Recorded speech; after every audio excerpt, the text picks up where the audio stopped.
All right, we're going to talk about y'all best big man in the league getting put in the chokehold by, Rudy Gay.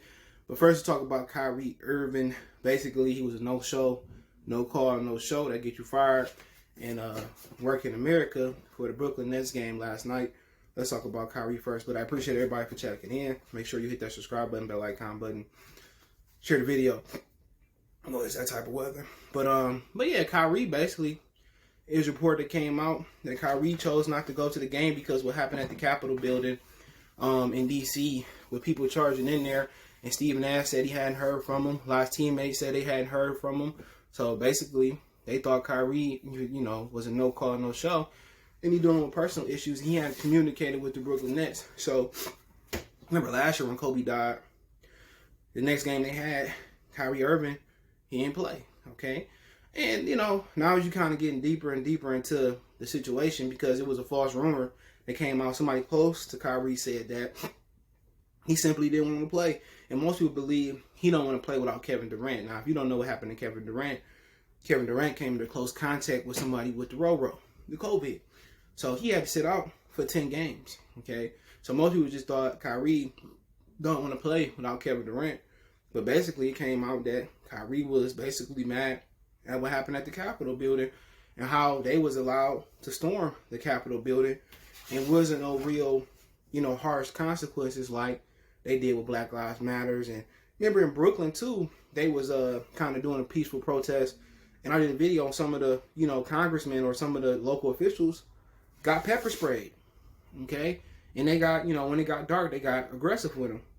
And we seeing, police pull out that little, it's not a nightstick, it's that little police wand that extend and not shooting them and not pointing guns at them. And a lot of people was mad because black people would have been, or brown people too, would have been met with fire. It wouldn't have just been one lady that got killed, but multiple people that got killed, okay?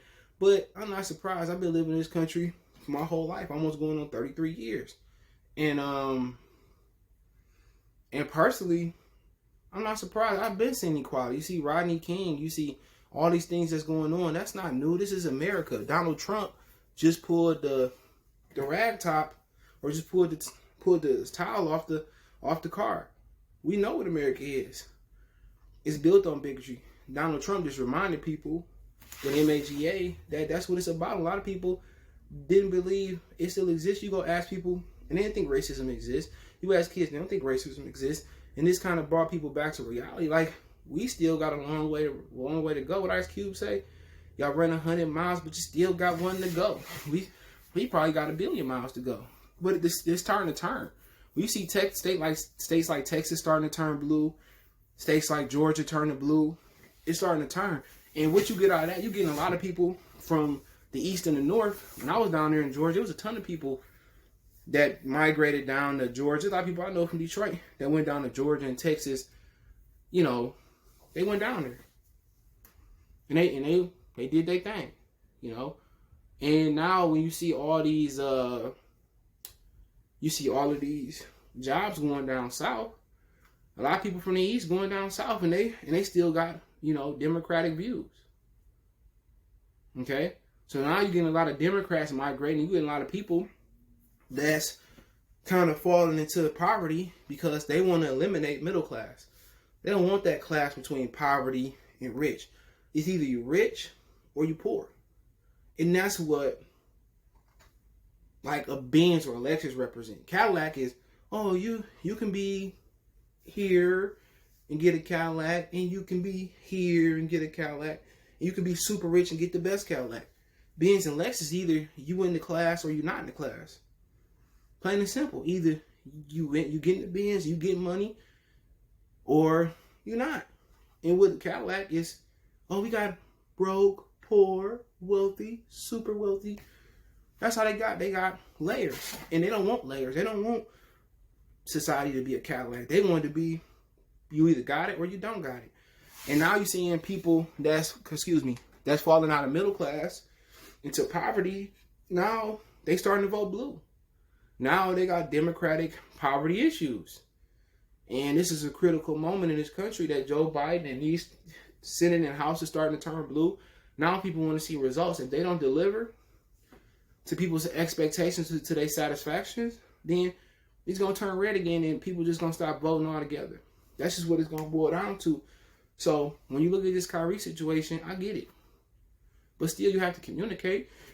Excuse me. Like, if I had a family issue, I want to call my job and say, you know what? Can't come in today. I got an issue. Communication. Communications is one of the most important keys to any relationship you're going to have.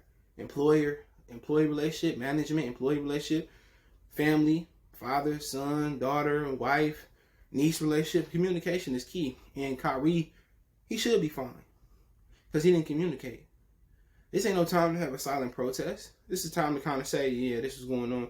And I don't knock them. And then, the Celtics left the floor and all of this, but they going to get their money. NBA can't afford to lose no more games. And my whole thing is get your money because we can't stop working. You got to get your money, but I think it was a better way to go about it and communicate. At least let Steve Nash know. But yeah. And I think people just at their wits end with Kyrie publicly. I think people ready for Brooklyn to trade him and trade him for Damian Lillard or somebody like that. And Kyrie, you try to defend him, but he's hard to defend. He's a very, very different person, and different is cool. But last night being a no call, no show, and not telling nobody, and then Kyrie Burke said we talked to him before the game. It's like, damn, you gonna leave your brothers out hanging? Come on. You just wonder, like, you just think about Brooklyn, and what if they in Game 7 of the Eastern Conference Finals or the Finals, and what if Kyrie just don't? I just don't feel like it. He's a very switchy person. Sometimes he be on and he's a very different person. Different. Sometimes he on and sometimes his teammates say he kind of go into a little deep abyss of his own. And it's hard to put a finger on him. But I support him. I'm not mad at what he did. But damn, communicate. How many other people miss games because of what happened at the Capitol building? Which a lot of people could have pulled out, but the NBA already told them we on a shortened season. We want to get this season wrapped up, by the Olympics. And that's what we want to do. So, I'm not mad at either party. Do what you feel like you need to do for yourself. But, people at the Capitol building, we already know privileges in America. We already know it's no black privilege. Black people don't even give black people privilege. And the other day just reminded us. It reminded people, it just let people know who act like everything is peaches and cream in America. But, only one death. It would have been 30 people dying if it was black. But hey, that is what it is. Let's talk about Anthony Davis. ID on the way. All right. Last night, I keep calling Rudy Gobert. Rudy Gay put him in a sleeper hold. Had AD like this. LeBron. AD is the softest big man out there. He took that crown from Anthony Davis. Even if that man was playing, he put you in a sleeper hold. You just sat there. Bron, come get him, Bron. And ain't nobody even try to pull Rudy Gay off of him. Ain't nobody try to kick Rudy Gobert. Ain't nobody try to put the people's elbow on Rudy. He just choked Anthony Davis. And Anthony Davis, come on, that ain't Chicago, is it? That ain't Chicago. We from Schaumburg or somewhere. That ain't even Rockford, Illinois. They get busy there. Rudy Gay just he was about to go into his Fable voice. I can't make it on my own. I'm choked out. I wish LeBron get him off me. Help me. I just wanna be free. People who know that song. I like the original version better with just Fable going on. But Jeezy rocked that joint.